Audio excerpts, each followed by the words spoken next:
What's happening, y'all? Christopher Griffith with Vetted VA, joined by Hammer, as we do every weekday, or not every weekday, good Lord, every week, once a week, to give you kind of an update on what's going on with the mortgage bond market, what's going on with the Fed, what's going on with the things that impact the thing that you focus on the most, which isn't always the best decision, right?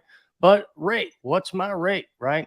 Keep in mind always, shopping is the best, the fastest, the most certain way that you can ensure you're achieving the best, most competitive deal to market, right? Every company prices their loan offerings a little bit different, and it all comes from ultimately the same place anyway. So, with that said, thanks for joining us. If you have any questions throughout this live, go ahead and drop them in here. We answer them as we go. If you're watching this on the replay, throw up a hashtag replay because everyone says to do that for some reason, but whatever. Pop your questions in later on the replay also, and we'll come back in and address them as well. But Hammer, what's happening today, man? How are you? I'm good, thanks. Thanks for having me. You couldn't handle me every day. That's a little too much, Hammer. Ask my wife. I don't think that you can handle me every day. Ask Nate. No, I think we'd be good there. But all right. Well, so I mean, there's a lot to talk about today, and really, I think the most important thing is just to keep everybody calm because we are in a rising rate market, and in fact, rates are rising very quickly, which has got everybody, just very concerned. And when I say everybody, as a consumer, when you're out there buying a home, it's going to freak you out. And I remember what to be in that position. Nobody wants to pay more than we have to pay for anything. I told my story last week about when I went and bought rocks, and they said, "Oh, you should have bought them last week. They were cheaper." And it's like, thanks for telling me that. Again, nobody wants to hear that, and I get that. We all have FOMO, fear of missing out, but especially right now because we are seeing rates move very quickly higher. And I think it's important that consumers recognize if your lender is telling you that rates are moving higher, and it happens from, last week to this week, and you may see a 0.25% increase in your rate. And you may have that first inkling of, hey, this person may be trying to, pull the wool over my eyes. They may be trying to cheat me. And I can assure you that's not the case right now. We are seeing rates move in a very, very quick fashion, much quicker than we're used to seeing. And Christopher, should we kind of give them some backdrop on why that's happening? Well, before we do, just real quick, for all those that are like, oh, no, they're freaking out now, right? Their anxiety's peaked. I would say in all things, a silver lining, y'all. And what I mean by that is a lot of you have been facing markets that are sellers markets, hardcore seller markets, and you're having to offer 10, 15, 20, 30, 45 or more $1,000 over the actual real and appraised value because of the demand, right? And the supply available and the competitive nature that exists there. One of the benefits, like understand that for inflation to not impact as hard as it has been, one of the things that they use as an engine is to raise the price of borrowing so it slows it down some. This is going to be really important. I think it's going to be probably the number one thing in 2022 that has an impact on the inventory that you have to look at as a home buyer because builders aren't catching up. Affordable models aren't being pursued everywhere just yet. There are a lot of different zoning and other regulation issues with it. So the fastest way to impact the inventory that you get to look at as a home buyer is likely by seeing those mortgage rates rise just a little bit. So just a silver lining there. Don't freak out too bad. It's probably going to balance out and make some of your home buying experience a little more enjoyable. And you keep in mind, IRRRLs, refinances, right? The VA loan offers a very effective, efficient, and low-cost way for you to take advantage of a new opportunity if and when the rate market happens to move a different way. So back up now, Hammer. Now we've got all the little fears kind of put to rest a little bit. Seriously, don't freak out. It's not the end of the world at all. Exactly. Right? Yep. But give us some backdrop. How do we get here, Hammer? All right. So, coming through COVID, we had a couple different things happen. Number one, everybody stopped going out and spending money. And number two, the government put a lot of money into the economy in the form of stimulus. Those two things happening when we started to get out of COVID at the beginning of this year and the end of last year really started to clear that hurdle, led to a lot of consumer spending. Everybody had some pent up money and some pent up demand, and everybody was going out spending money. And that creates an inflationary situation because you have all these people spending money on all these goods, but yet we struggled to get enough of those goods in. You guys may have heard things like supply chain issues. We had problems getting enough chips in for cars. We had problems getting enough, goods from overseas into our ports. So that drove inflation. When you have a strong demand and you have a reduced supply, prices go up. And that's what happened in the housing market. And it's what happened across the board. Now that's gotten complicated. In the end of 2021, it was pretty clear, okay, inflation's an issue. And the Fed, who is responsible as our central bank, and the Fed is responsible for trying to manage inflation. And we want a little inflation. A little inflation is actually good. We just don't want a lot of inflation. We've got a lot of inflation. So the Fed says, okay, we need to keep an eye on this. And they figured it might be transitory. That was a word they threw around a lot, transitory. They figured, hey, once we start getting goods to come back in and that demand starts to reduce a little bit, prices will level out. Problem was, it didn't happen because the demand is still out there and the prices were still going up and we were still struggling to get items in. So now the Fed says, okay, we need to go to plan B. What is plan B? Plan B is we need to make it more expensive to borrow money on a corporate level, on a personal level, and that slows the economy down. And that's why when you hear about the Fed raising or lowering rates, they're only raising or lowering one rate. It's called the Fed funds rate. And it's, I've been doing this for decades. And I have a hard time, Christopher, wrapping my head around this idea that there is one interest rate that the Fed controls, and all it does is adjust how much money that banks lend each other in overnight when they need to meet their reserve requirements and different things. And it's like, okay, so banks are borrowing money back and forth. Why does that ripple across the entire economy? But it does. It does. And we can spend a half an hour going deeper why it does, but the bottom line is it does. So the Fed, even though they don't control mortgage rates, they're now adjusting what's called the Fed funds rate. They're trying to slow the economy down and they want to do it carefully. They don't want to slam on the brakes and have everybody hit their head on the steering wheel. They're trying to slow it down so that we have what's called a soft landing. Good. Very, very creative idea there, right? A soft landing. So they're trying to get the economy to slow down a little bit, get a little less spending.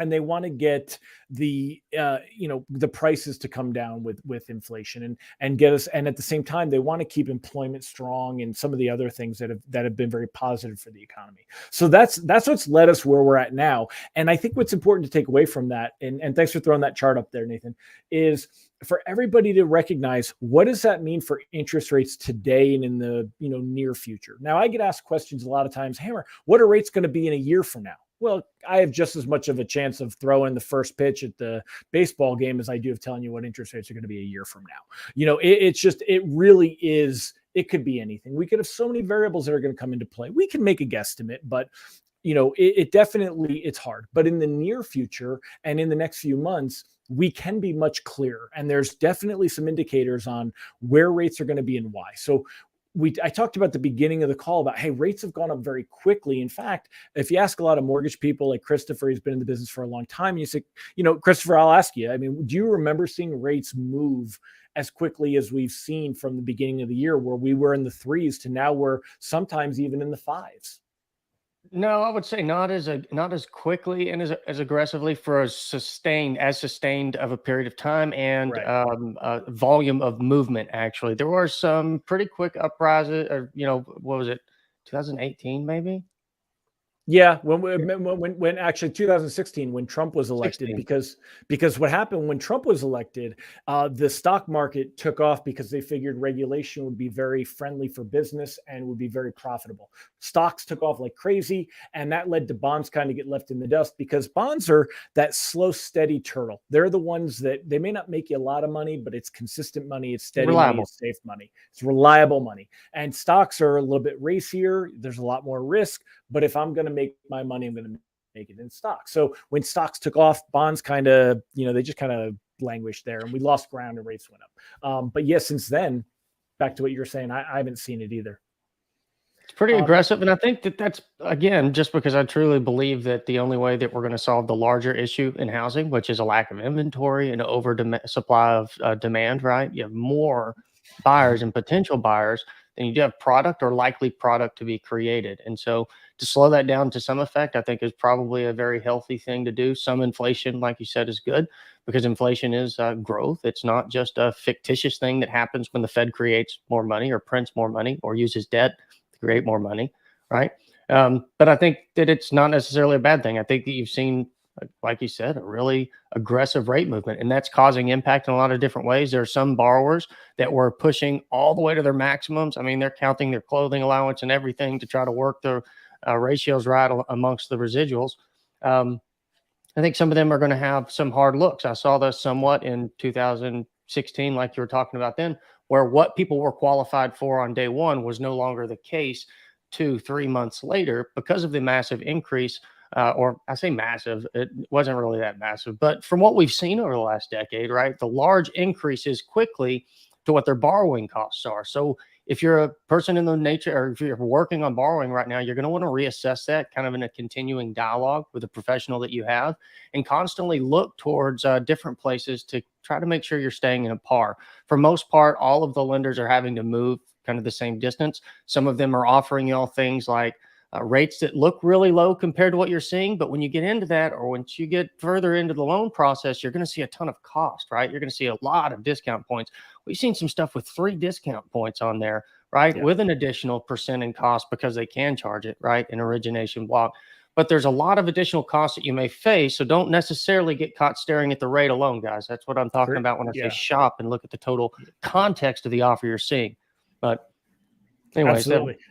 And that. Nathan, do me a favor, put that chart back up. I want to show everybody real quick. We're going to use this chart. I want to show you guys so that you can visually see what we're looking at on our end. So a quick explanation. This is called the Japanese candlestick chart, and it allows us to track the underlying factor that changes mortgage rates, and that's mortgage bonds. And the reason that we have mortgage bonds is because banks and lenders, mortgage lenders, they don't have infinite funds. They can't just loan money and loan money and loan money forever. What happens is they loan money and then they have to replenish their funds. So they take some of those loans, they package them together as a security, and they're sold in the bond market as a bond. And then you've got institutional investors and large scale investors that are buying these bonds in order to share in that interest, and that replenishes the liquidity of the system. That's why we always have money to lend. Otherwise, let's face it, who has billions and billions and billions of dollars? So I want to show you guys on this chart.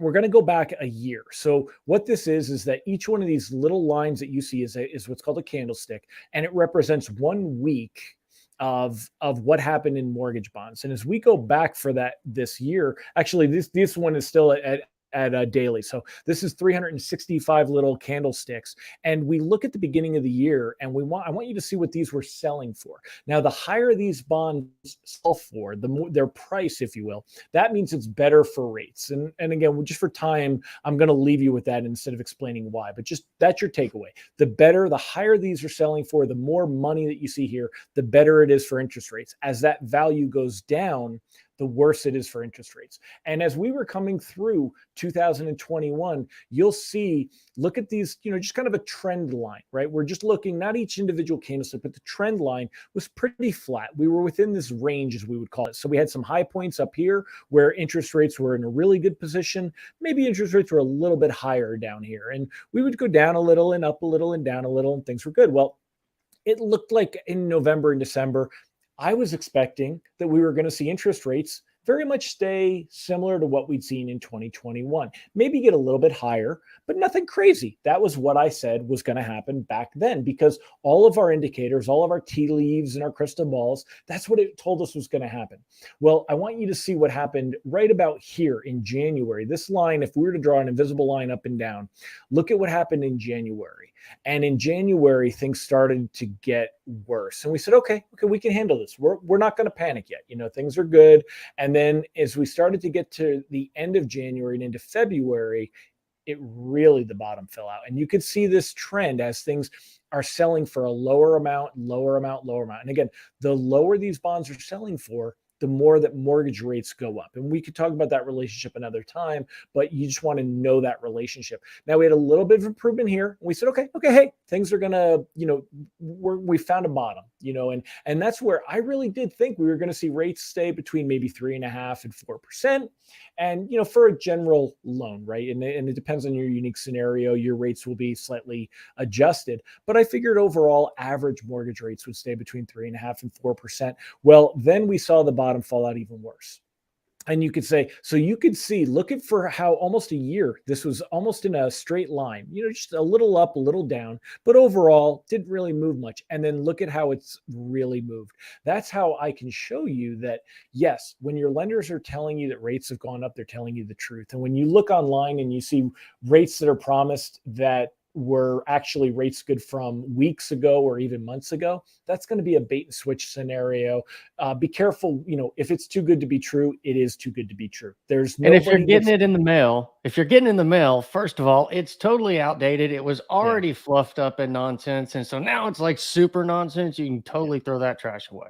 Yeah, so don't let that psych you out. So this is what's going on. And what I wanted to show everybody, I'm going to pull up something else. History repeats itself, and many things have changed from 1994. I mean, I've gotten better looking, obviously, and so we in 1994 we didn't have computers the way we do today. We had them, but I mean, I used to do my term papers on a computer, and the internet was CompuServe, right? So it's very different. Markets and instruments have changed, but in 1994 we encountered a very similar situation to what we're expecting to see happen in 2022.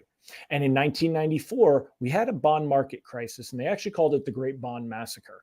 And the reason that bonds matter to you is that this chart that we're showing you is mortgage bonds. And as mortgage bonds lose ground and the yield goes up as the value goes down, that means mortgage rates are going to find their way higher. So, we want to look for history to kind of tell us, why did this happen and could it happen again? And that tells us, how likely is it for us to see rates drop back down? Because what you want to know as a consumer is, hey, should I be holding off? Should I be waiting, to buy a house? Should I wait 6 months until rates drop back down? And the answer would be absolutely not, because most likely we're not going to see rates drop back down in 6 months. And this is one of those reasons that gives us an indication of why.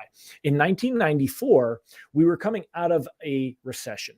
Now, we didn't have an actual recession during the pandemic, but the pandemic was very similar to a recession. We had reduced consumer spending, and as we come out of it, now we've had a situation where inflation has increased. And that's what happened after this recession back in 1994. So if you look here, it talks about how that the Federal Reserve had to raise interest rates to counter inflation. And they not only raised interest rates once, they raised interest rates 7 times into 1995. And it actually started to go in bigger increments. And we've talked before about, will the Fed, when they raise rates, they can raise rates by generally anything from a quarter point to as high as they want to. They could go to a half a point. They could raise that rate by 3/4 of a point. But historically, they generally do it in quarter point increments, or just at a quarter point. So in March, last week, the Fed said, okay, we're going to raise the Fed funds rate by a quarter point. And we saw our first rate increase. Now the question becomes, is the Fed going to continue to raise that interest rate in the next few meetings? And they have a meeting in May and in June and in, I think, July and then August. So there's not one every few months, and as they come through those meetings, the markets have basically said, okay, we expect the Fed to continue to raise interest rates. And you don't need to put the article back up there, but this article that I keep pointing to over here talks about that bond crisis.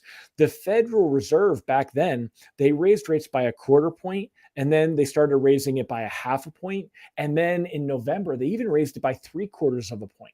And they had to raise rates that high to slow the economy down so they could get inflation under control. And believe it or not, even though they did all of this, it actually was considered a victory. They did it in a way that they called it a soft landing, and the economy was slowed down, but they didn't drive it back into a recession. And they were, jobs were still stable. And that's what the Fed is trying to achieve now. And I basically just wanted to give you guys a leg up that what we've seen 30 years ago is very similar to what we're seeing now. The Fed is going to, raise rates. We're very likely to see the Fed pull the trigger on larger rate increases. And that's what happened this week. Is Fed Chairman Jerome Powell, he went on not a press conference. He went on a speaking gig on Monday. And we just heard from this guy last week. But last week on Wednesday, when Fed Chair Jerome Powell was at a press conference, he was speaking on behalf of the entire Fed. So that would be like me speaking on Christopher's behalf and all of vetted VA's, behalf. I'd have to give you a different message, because I'm basically on talking for everybody. Well, on Monday, he was only talking for himself. And on Wednesday, everybody was pretty chill. We said, okay, rates are going to go up. They're going to raise them every meeting. Everybody was okay with that. We've all agreed this is what's going to happen. Well, then on Monday, he kind of surprised everybody and went, listen, things are bad. We are going to come in and hit this thing big. And he didn't say that. I'm paraphrasing.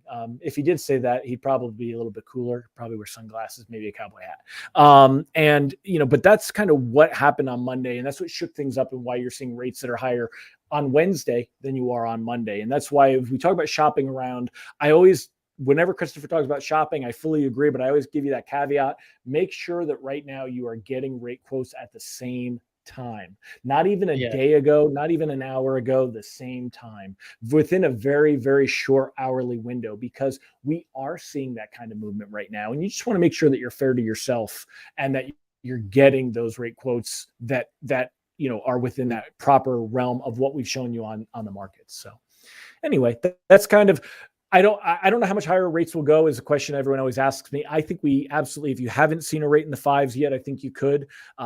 I think rates are going to continue to work their way up as we head into April. Should that stop you from buying a home? No, not at all, because equity is still going to be there. Christopher, tell them about equity and buying a home and why it's so important. Yeah, because here's the reality, I think, just based off the sheer supply and demand through the demographic numbers and inventory numbers that we're seeing right now, you're hearing all of this stuff about a potential slowing of the economy, maybe the R word, recession, right? You're seeing a lot of stuff about costs going up, historical examples of what was kind of going on and how they've done it that create these negative kind of or overall negative compared to highly growth-based markets. But the reality is, how likely do you think that is to crush home values, Hammer? Or how could it necessarily crush home values whenever you still have a fundamental shortage of inventory and an oversupply of demand, right? You have more demand. Unfortunately, yeah.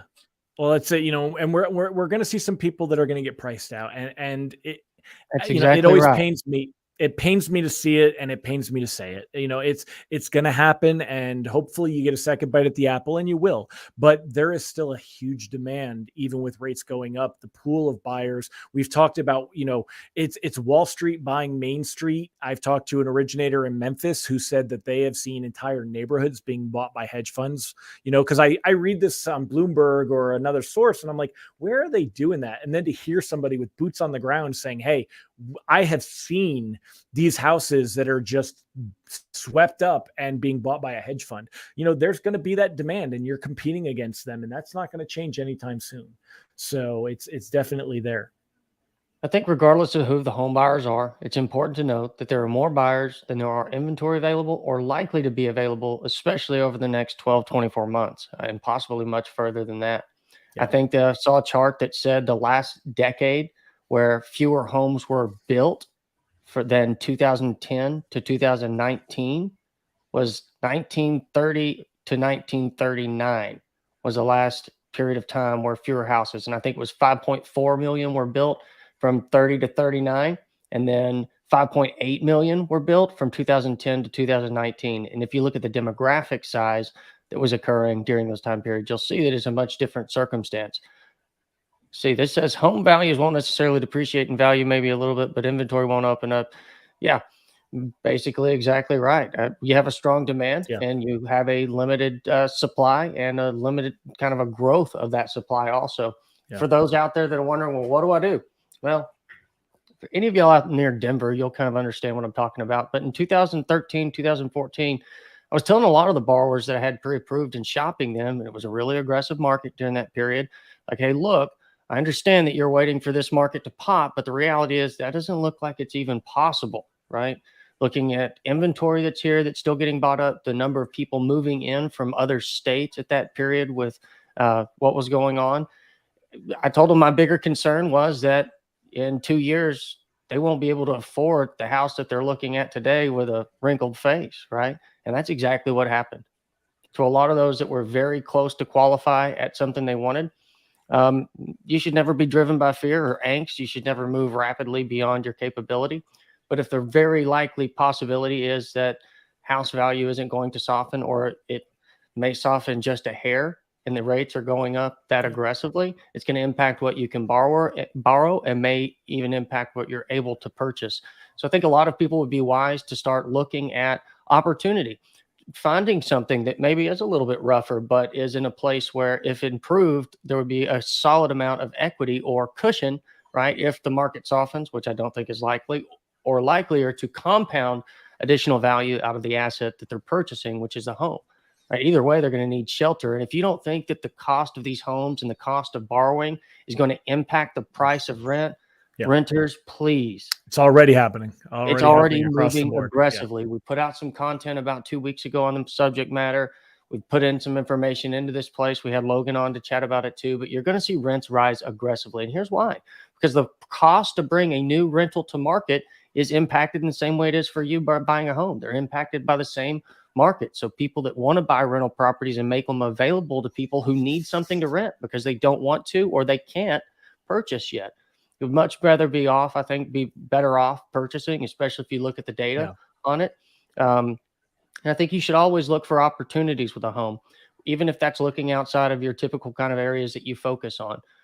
But prepare yourself, understand what you're moving into, restake your goals, recertify what you've done to get yourself ready, and make sure you're checking in regularly with the professionals that are supporting you. I hopped up here because we had some questions posted last night on the event tag, and you guys answered actually 2 of the 3 that were primarily on here. One of them was, when can we expect interest rates to respond based on the Fed change? Good job, Hammer. You covered that one.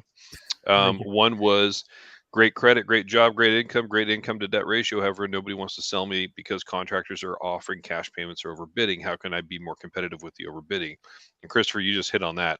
Look around outside of where the premier places you may want to be, and instead look at the place where you can see value in the next 5 to 10 years, right? You're looking for impact and structure and opportunity that if you were to buy that place, spend the time, invest in it, do things, maintenance and upgrades, you're going to be looking pretty. So look for the path of progress. Flow. Look the biggest market near you and look for a path of progress out of it. Where's all the new infrastructure going? Where are the new roads or toll roads moving through? Where are the new higher end businesses relative to that central economic area moving? The adjacent markets off of those urban centers are going to have new avenues and corridors of growth because they're all really running up against some bigger issues, and you're going to see people migrate, right? That's always going to be a thing. So get in front of it. That's literally all you have to do. There's a book out there called Emerging Real Estate Markets by a guy named David Lindahl, and it'll talk about what an emergent market looks like, how you notice it, where you go in your city to find out what they're doing on populations, jobs, right? New business, infrastructure, all of that, because there are precursors to growth that are planned and provided for when they're certain that it's growing in that direction, and it's just simply a matter of time. They're not always sure on time, but what I can tell you is paths of progress are something you can see with your eyes. It's something you can drive around and you can see where the newer, higher end stuff is going out of this one place to the next. And you can even follow population change. You can watch for new job announcements. If you're in the Dallas area and you're further north than that, I'm up here in Lake Texoma with Nathan, my tiny town of Pottsboro, P-Town. I doubt there's anyone going to catch a video on here from our town, but quite literally, this little economic center just saw a job announcement and an expansion from Texas Instruments, TI, that has a chip manufacturing plant here, a $30 billion investment over like 5 or 6 years. It's going to bring 3,600 additional jobs just central to that business, and it's already having other businesses that are coming in to service it, to work around it, and those items. So you're going to see growth. Hammer needs some more neighbors. You know, it's funny, and I got 2 things, and then we wrap up because I don't want to run too long on you. But so number one, I agree with both of what you guys have said 100%. In fact, my daughter, she's going to be 25 in a month or 2. She's getting ready to do house hunting, and she's in Manhattan. You know, she's lived there for quite a few years, and she said, "Dad, I'm ready to get out of the city, looking for that suburban life a little bit." She talked about Connecticut, and I said, "Why would you want to move to Connecticut?" And we talked about how Connecticut is already at that peak of price where it's not going to be anything. And what she could afford is not, is nothing. She's going to get a closet. And she thought that, well, I want to stay close to the city and I want to do these things. And that's emotional. Those are wants, right? And if you go a little deeper, I said, but what is it that you really want about it? And we talked a little bit further. And next thing you know, she started to do a little exploring. She opened up her horizon. And now she's looking down south in North Carolina, and she's looking at the suburbs off of Charlotte, which are tremendously cheaper, but in the situation that you've talked about, they're growing. She's getting in before the prices are going up in an area where the prices are going to go up, because Charlotte is creeping, it's expanding, it has those growth corridors you talked about. So I know the easy answer, sometimes people are like, but I really want to be in X. They don't want to be in Pottsboro. They want to be in Austin.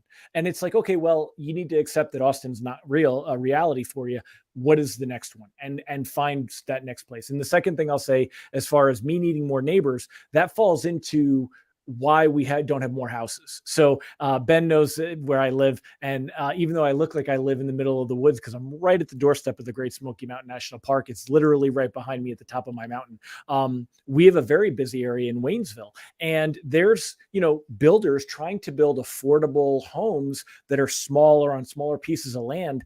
And if I were to tell you how much anti-growth movement there is in this town, we don't want Waynesville to change. We don't want anybody here. We don't want to accommodate people to move here. Let them move to Pottsboro, they all say. That's where these people are at. And that's why you're not going to see a surplus in demand. It's not just the labor. It's not just the lumber. It's the fact that in so many places, people are fighting not to have growth or allow growth. And builders are facing these regulations that they can't grow. And people don't want multifamily homes, and they don't want apartment buildings or condos, and they don't want any kind of dense housing. So we're building these giant single family houses one at a time at big price tags. There's not enough of them to go around. And it's not changing. And it's a shame too, I think, to all of you like small town people out there. I get it. You don't want to grow. You stop an iceberg or a glacier, excuse me, you get out from in front of it. You don't stop a glacier if it's moving. The reality is all of the small towns that aren't prepared, aren't going to prepare, they're going to be overrun to a degree, more than likely. They're going to not be prepared with infrastructure. It's going to be a difficult place to probably live because of that. Right. Denver kind of had that approach initially with some of the growth they were doing. And I don't think they had planned or prepared or knew to prepare for the volume, even in that big area. And then look at the mountain towns around Colorado or some of the smaller towns out here in Texas or Florida, So my biggest piece of advice is just look for a place that you like, look for a place that's growing, look for a place that you could see your family growing in and sheltering in for a good period of time. Make a sound investment. Don't get driven by your fears or your anxieties, right? Because there's tangible things you can look around and see. There's content. There's plenty of opportunity to ask questions in here. If you want to hear kind of my personal experience with it, I've put it out there multiple times. I call it a 5-year VA house hustle. That's how I use a house and a VA loan to buy and make reliable equity and money, not have to pay taxes on it because I'm avoiding capital gains. And I call it a 5-year thing because it seems like every 5 years my wife's ready to do something different. And I'm like, okay, honey, let's do this. But the reality is I put it all out there.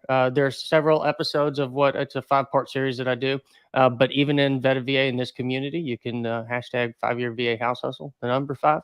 And you'll see some of those video pieces on there. But the house that I'm in right now, been in for about 3 years, and it's doubled in value. I spent less on this house than the one I sold in Colorado after I had a massive gain out there. And in this house here, I'm already going to be over what I can avoid with capital gains unless I reach a basis of investment, right? You get $500,000 per couple if you live in it for 2 years, kind of a thing. And if you're active duty, there's some workarounds to that also, to where if you get orders and you have to move, you can avoid a portion of what would be typically taxed, right? Prorated kind of a thing on a 2-year period. But point being, like after my money that I make in a house is going to be taxed further, I'm at a very real point that I have to consider how effective are my dollars in creating additional investment value out of my home, right? You have to find something new to move to. But if each new value dollar gained is only 1/3 as valuable or 2/3 as valuable as it used to be, right? Because what I'm losing in taxes, would it make sense to reset and look for something else that's going to grow or may have the same opportunity? So just consider things a little bit more open. Half of you out there, I think people that say they're looking for their forever home, it ain't their forever home. It ain't going to be their forever home. That was never a term when I bought a house. Our term was starter home. There was like everyone jump into this whole forever home thing. I'm like, there was never a forever home until that's an HGTV thing. I'd never heard that until just a few years ago. Yeah, I think so. I think the concept of forever home, because even like as people get older, the last 10, 15, 20 years of their lives, they're downsizing or they're looking to change completely location. So just understand that movement's going to occur. Movement is life, right? And you have a lot of opportunity in the choices you make as you move. So make sure you ask questions. Make sure you shop around, compare hourly, right? Get them all lined up on email, fire it all off at once. But make wise decisions, because this entire community is simply about one thing, and that's providing you information, providing you access, providing you presence to encounter whatever questions you have, wherever you're at, finding you where you are, and giving you the tools and reasoning points that you need to consider to make likely the biggest choice of your life. So thanks for being here, as always. And if you have questions, holler them back out. But Helmer, thanks for being on. Nate, thanks for jumping in. And I think that's a wrap on what is a solid, I have to say, solid market cap review. Yeah, I think it was in depth. So thanks for having me.